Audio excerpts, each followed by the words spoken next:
इसका recording studio Ekangar सराय।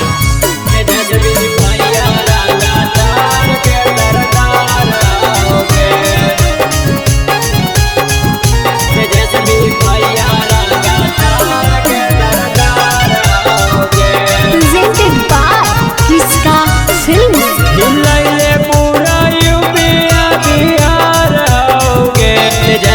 भैया रंगादार के दरदार आओगे, हिलैले पूरा यूपिया बिहार आओगे। तेजस्वी भैया रंगादार के दरदार आओगे।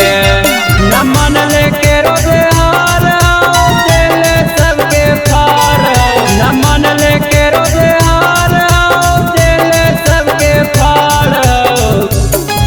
हिलैले पूरा यूपिया बिहार आओगे। तेजस्वी भैया रंगादार के दरदार आओगे।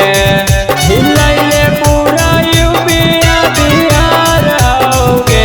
तेजस्वी भैया रंगादार के दरदार आओगे। तेजस्वी भैया रंगादार के दरदार आओगे। तेजस्वी भैया रंगादार के दरदार आओगे। तेजस्वी भैया रंगादार के दरदार आओगे।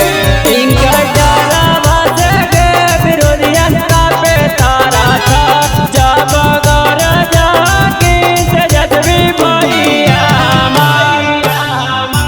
इनका डाला बजगे विरोधियन का पे तारा था, जब गौर जाके तेजस्वी भैया पूरा जनता के इनका से प्यार आओगे।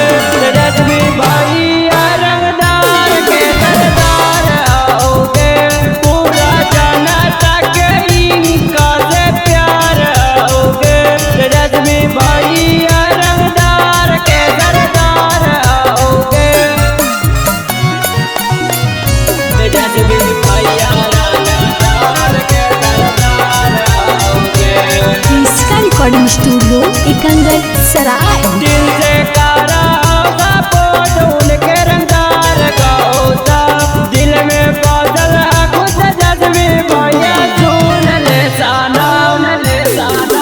दिल से कारा होगा पोज उनके रंगदार का होता, दिल में बादल है खुद तेजस्वी भैया सुन ले साना।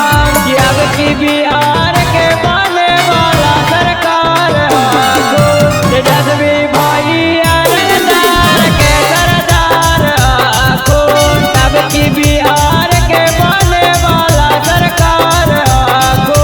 तेजस्वी भैया रंगदार के दरदार आगो। इसका रिकॉर्डिंग स्टूडियो एकंगर सराय।